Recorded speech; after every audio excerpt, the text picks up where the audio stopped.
Imagine uma corrida 18 vezes mais longa que a Fórmula 1. Visualize a Indy 500 se transformando no Indy 3000. Imagine-se também acelerando a mais de 320 km por hora por ininterruptas 24 horas. Uma corrida de reconhecimento mundial que possui uma história que abrange mais de um século, marcado tanto pelas glórias quanto por tragédias. Mas o que faz dela tão famosa? Como surgiu? Porque é temida por muitos. E o que faz dela uma das três da tríplice coroa do automobilismo? Hoje, a corrida de um dia, mais renomada e audaciosa do planeta, será explorado por nós. A competição francesa que evoluiu para se tornar o teste definitivo para as fabricantes de carros mais velozes conhecidos pela humanidade. A maior corrida de resistência, onde a resiliência de um piloto e a inteligência de um engenheiro são levados ao limite.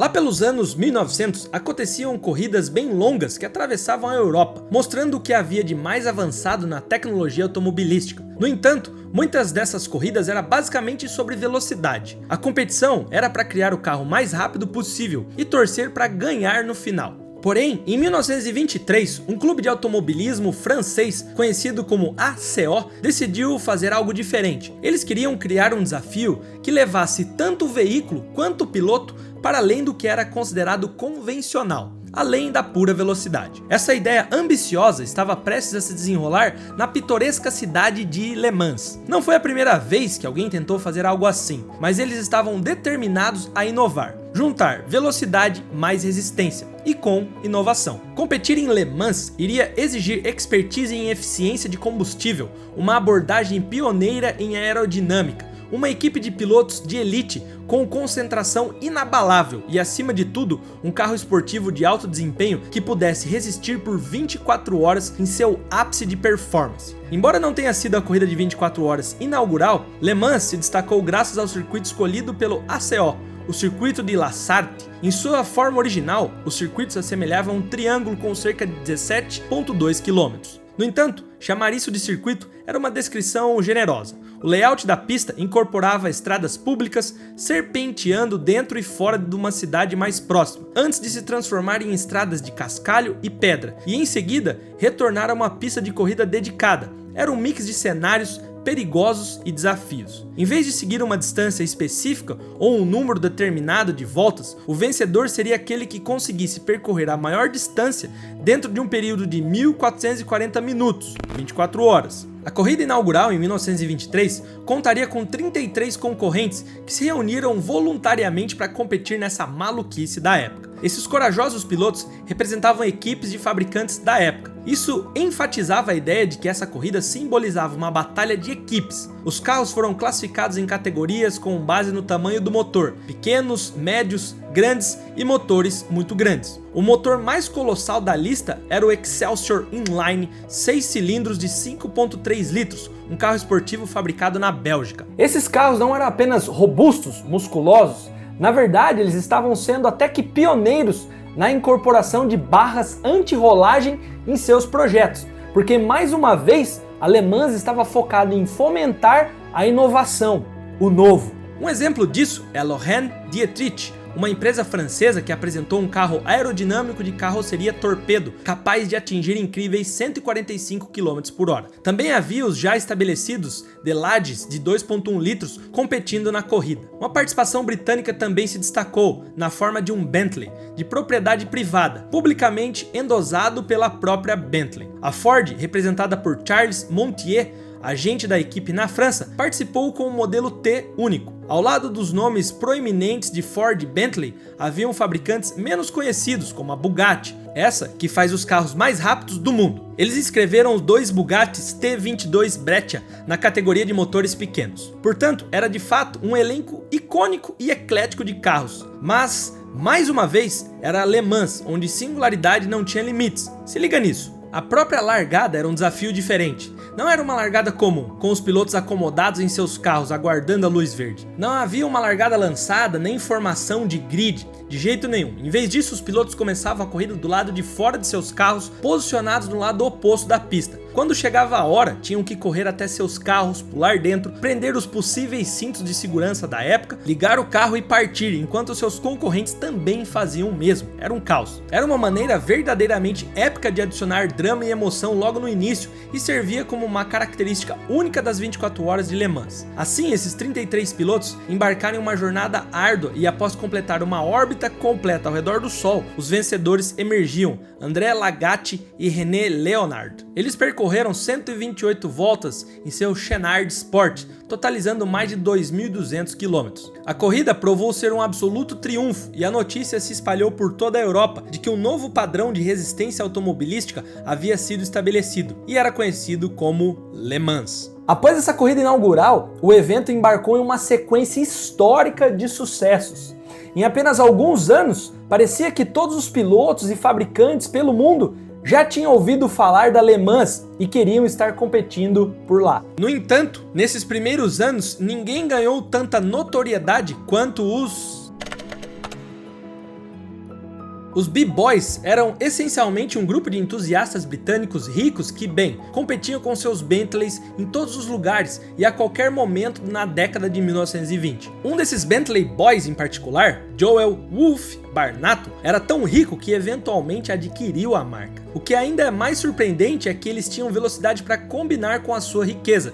Sim, eles eram rápidos. O grupo continuou a conquistar 4 vitórias consecutivas em Le Mans, de 1927 a 1930, envolvendo-se em uma rivalidade icônica com a Bugatti. No meio dessa competição acirrada, as 24 horas de Le Mans estavam rapidamente ascendendo para se tornar o novo ápice do automobilismo. Todos os fabricantes estavam incansavelmente em busca de maneiras de atingir maiores velocidades máximas na reta Mulsanne. Alfa Romeo e Bugatti eram as pioneiras no design de carros para considerar a velocidade do vento e a aerodinâmica. Era algo de ponta, e isso era apenas o começo da inovação em Le Mans. Bem, pelo menos esse era o plano inicial. Em 1936, a corrida enfrentou o cancelamento devido a greves na França. Depois, em 1939, o evento entrou em ato de uma década devido à Segunda Guerra Mundial. Mas tudo isso só tornou o retorno em 1949 ainda mais triunfante. Até o presidente da França estava presente, junto com os outros 180 mil espectadores. O que ninguém sabia é que naquele dia as pessoas que estavam por lá testemunharam o nascimento de uma lenda na Le Mans, a Ferrari. Porque em 1949 foi o ano em que o cavalo rampante, a Ferrari, ganhou vida. Em sua primeira corrida em Le Mans, a Ferrari conquistou o primeiro lugar em sua classe. E essa vitória foi apenas uma de muitas. Os icônicos carros vermelhos de Maranello estavam dominando as pistas pelo mundo. Vencer em Le Mans era o maior teste possível no automobilismo da época. Seu carro tinha que resistir incansavelmente por 24 horas, suportando o desgaste implacável. Seus pilotos tinham que manter o foco inabalável dia e noite. E o carro tinha que resistir a uma maratona. E o piloto confiar na máquina. O próprio circuito era uma prova extremamente desafiadora. Desde a primeira corrida, o ACO já havia feito alterações significativas na pista. Eles haviam asfaltado algumas das partes mais arriscadas da estrada, reconfigurando o traçado geral para contornar a cidade em vez de atravessá-la e redirecionando certas seções longe de áreas residenciais, largando também as ruas para criar um pouco mais de espaço. Acreditando ter feito o suficiente para tornar essa corrida menos perigosa e mais segura possível. No entanto, o que o ACO juntamente com o resto do mundo não esperava A corrida de 1955 estava prestes a ser mais um evento histórico, com 87 carros inscritos para a corrida. Dos 70 que participaram dos treinos, 60 se qualificaram para o dia da corrida. A Mercedes-Benz, recém-saída de sua dominação na Fórmula 1, estava agora em busca da vitória em outra categoria. Eles escolheram o modelo 300 SLR para enfrentar a Ferrari, o novíssimo Jaguar 735LM, juntamente com seus D-Type Racers, o Maserati 300S e o Aston Martin DB3S. E é claro, havia a Porsche. Nessa edição da Le Mans tinha todos os ingredientes para uma corrida épica, mas por todas as razões erradas. Apenas 2 horas e meia após o início da corrida, Mike Hawthorne, em sua Jaguar, estava na liderança, seguido por Lance McQuillan, em seu Austin Healey, e Pierre Levet, em sua Mercedes. Hawthorne atravessou a pista em uma parada de pit de última hora. McQuillan tentava evitar bater em Hawthorne, saiu da pista pelo lado direito. Ele então voltou à pista para retomar a sua posição, mas acabou bem na frente da Mercedes de Pierre Levet. A roda dianteira direita de Levet colidiu em sua traseira no carro de McKillen, uma velocidade de 190 km por hora. O carro de McKillen atuou como uma rampa, lançando Levet no ar e por cima das barreiras. Levet foi ejetado do carro e morreu no impacto. No entanto, sua Mercedes avançou diretamente sobre o público, dando cambalhotas por mais de 80 metros. A cena foi descrita em detalhes sombrios por numerosas testemunhas. Fragmentos do carro foram lançados, cortando a multidão e atingindo outros. Mais de 80 pessoas perderam a vida e muitas outras ficaram feridas. E talvez a parte mais incrível de tudo, como vocês estão vendo, a corrida continuou. A Mercedes estava arrasada e expressou toda a sua incapacidade de continuar com aquilo. E além disso, a imagem de uma equipe alemã ignorando uma catástrofe francesa teria sido um pesadelo nas relações públicas da marca perante o mundo. Como resultado, a Mercedes se retirou da corrida no meio da noite, quando a multidão estava mais dispersa. A Mercedes também abordou a Jaguar para sair da corrida, já que a parada de pit de Hawthorne havia desencadeado a manobra de McKillen. Entretanto, o líder da equipe, um cavalheiro conhecido como Loft England, se recusou a aceitar esse desfecho. Num estranho giro de acontecimentos, foi Hawthorne em sua Jaguar quem, no final das contas, garantiu a vitória. Como você pode imaginar, a culpa foi atribuída a todos após a corrida. O ACO criou condições de corridas inseguras. Não havia sequer uma faixa de desaceleração designada antes de entrar nos boxes. Ou seria culpa de Hawthorne e da Jaguar por sua entrada tardia nos boxes, ou McKillen simplesmente perdeu o controle ao desviar pela pista para evitar Hawthorne. Além disso, porque a corrida não foi interrompida, a ACO argumentou que parar a corrida congestionaria as estradas de entrada para veículos de emergência. No entanto, havia presumivelmente estradas particulares e pontos de entrada na pista. Independente disso, o que aconteceu foi lastimável. A investigação da ACO absolveu qualquer indivíduo de culpa. Foi considerado apenas um incidente de corrida. O pior incidente de corrida da história. Ah, e tem um detalhe. A Mercedes se retirou completamente do cenário de corridas pelo mundo. Levaria mais de 30 anos até que eles retornassem para uma corrida nas pistas. A ACO passou os meses seguintes tomando todas as medidas possíveis para evitar que um incidente semelhante se repetisse. As arquibancadas foram demolidas e realocadas, mais barricadas foram instaladas, regras mais seguras para os pits foram implementadas e assim por diante. No entanto, o dano da corrida de 1955 deixou uma marca. Muitos grupos pediram a proibição completa das corridas de automóveis. A Suíça, por exemplo, chegou a proibir eventos de corridas em estradas após 1955, uma proibição que durou 67 anos, até 2022. Em 1960, que a corrida gradualmente começou a recuperar seu antigo esplendor. Isso se deveu a Ford versus Ferrari. A Ford, com seu próspero negócio de carros de passageiros, na década de 50, estava sem um elemento crucial, um carro esportivo. Portanto, Henry Ford II tentou comprar a Ferrari, e eles chegaram muito perto de fechar o negócio. No entanto, eles não conseguiram chegar a termos mutuamente aceitáveis referentes à equipe de esportes a motor da Ferrari, o que causou um colapso no acordo. A questão se tornou pessoal, dando início a uma guerra, que virou até filme que aposto que você já viu. A Ferrari dominou a década de 1960, até que a Ford se associou a um cara chamado Carroll Shelby. A Ford produziu o GT40 e o resto, como dizem, é história. Os GTs 40 garantiram primeiro, segundo e terceiro lugares na Le Mans de 1966. Depois que a poeira baixou, Ford e a Ferrari superaram sua disputa e aí foi a vez da Porsche competir pelo título de Le Mans, transformado por muitos bons anos em seu playground favorito de corridas. Presente sempre desde 1951, por 19 anos, eles lutaram naquele circuito francês, até que em 1970, quando alcançaram sua primeira vitória geral em Le Mans, com o lendário 917K, finalmente superando o GT40. No entanto, a vitória da Porsche não foi um golpe de sorte, eles estavam surfando na onda de mudanças que varria Le Mans. Os carros no início da década estavam simplesmente rápidos demais, e as condições permaneciam perigosas. As famosas largadas de pé em Le Mans, que proporcionaram um começo tão emocionante para a corrida, foram cancelados. Os pilotos estavam ficando muito imprudentes, partindo para a corrida antes de prender os cintos de segurança, às vezes até mesmo colidindo com os caras que ainda estavam correndo a caminho de seus carros. Em seu lugar, foi introduzida uma largada em movimento, muito mais segura. Quanto aos carros em si, bom, os carros baseados em produção foram movidos para uma classe inferior, e a classe principal foi reservada para carros de corridas dedicados. E essa mudança criou uma oportunidade para a Porsche brilhar. Brilhar não, dominar. O 917K não apenas conquistou a vitória geral de 1970, mas repetiu o feito em 71. Em 76, a Porsche venceu com o primeiro protótipo turboalimentado a triunfar na corrida, o Porsche 936. Sua série de vitórias continuou em 77 e 81. A Porsche não havia terminado, pois o icônico 936 estava prestes a ser substituído pelo notável 962. O 962, um carro de classe C do grupo, dominou o campeonato mundial de carros esportivos em 85 e 86, juntamente com a IMSA, de 1985 a 88. Assim, a Porsche decidiu levá-lo a Le Mans e garantiu vitórias em 86 e 87. Depois que foi tudo dito e feito, um reinado que durou quase 2 décadas da Porsche, eles tinham sido tão vitoriosos que a própria pista, o próprio circuito passou por...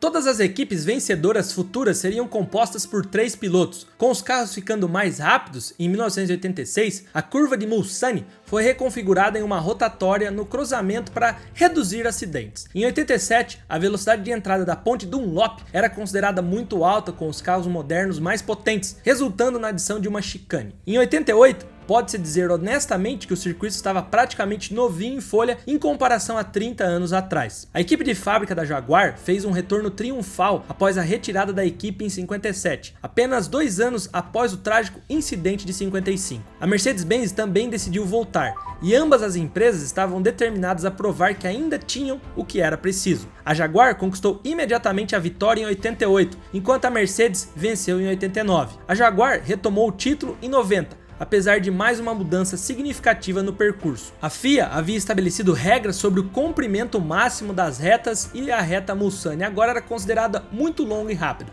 Carros como o Walter Munier P87 atingiram velocidades de 404 km na reta em 88. Sim, mais de 400 nessa época. Bizarro. Consequentemente, 2 chicanes foram adicionadas à reta, talvez a mudança mais substancial no percurso em sua história. Em 1991, a Mazda Speed inscreveu 3 carros para a corrida de 24 horas. Um deles, o 787, e 2 deles, o 787B. Opa. Pera aí, roteirista. Pera aí. Essa história merece um vídeo completo.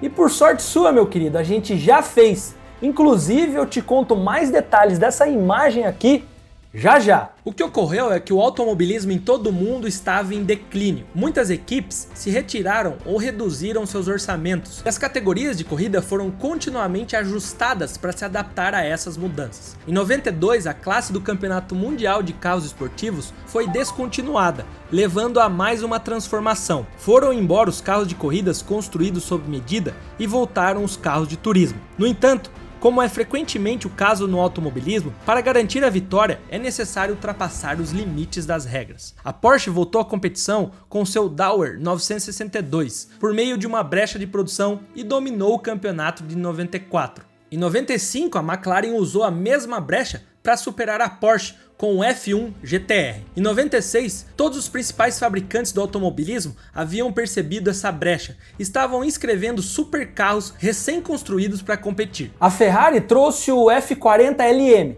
Opa, editor, troca essa imagem aqui e vai colocando carro por carro. E o GTE. A Porsche apresentou o 911 GT2. A Jaguar mostrou o XJ220. A Honda estreou o NSX GT1. A Toyota apresentou o Supra GT LM. E a Nissan revelou o Skyline GTR LMS. Só carro icônico, que virou o sonho de muito marmanjo por aí nesse mundão. A BMW garantiu a vitória em 99, sua primeira e única vitória na Le Mans até hoje. Enquanto isso, a Mercedes fez feio, muito feio. um carro que voava, literalmente. Uma grande falha aerodinâmica que causou 3 acidentes terríveis devido aos protótipos CLR que decolaram. Infelizmente, muitos outros seguiram o exemplo, pois o custo de participação nas corridas em 2000 tornou-se alto, com os fabricantes pulando fora. As únicas equipes de fábrica que permaneceram foram a Audi e a Cadillac. O restante do grid era composto por equipes particulares. Com pouca ou nenhuma competição, o Audi R8 LMP dominou em 2000, 2001 e 2002, até que a equipe Bentley retornou em 2003. Mesmo a Bentley estava usando o motor, a equipe e os pilotos da Audi. A Audi e Le Mans tornaram-se sinônimos e, como resultado, a Cadillac também se retirou. Como consequência, a competição na classe principal de Le Mans se tornou praticamente inexistente. A Audi continuou a dominar, conquistando vitórias de 2004 até 2014, com exceção de 2009. A Audi estava ganhando tanto com o R8 que eles ficaram entediados e se desafiaram com o protótipo movido a diesel, o R10. Após a vitória do carro de corrida TDI, eles introduziram o R18 e-tron, um híbrido. E como você pode imaginar, eles venceram novamente. Mas aí foi onde as coisas ficaram interessantes de novo.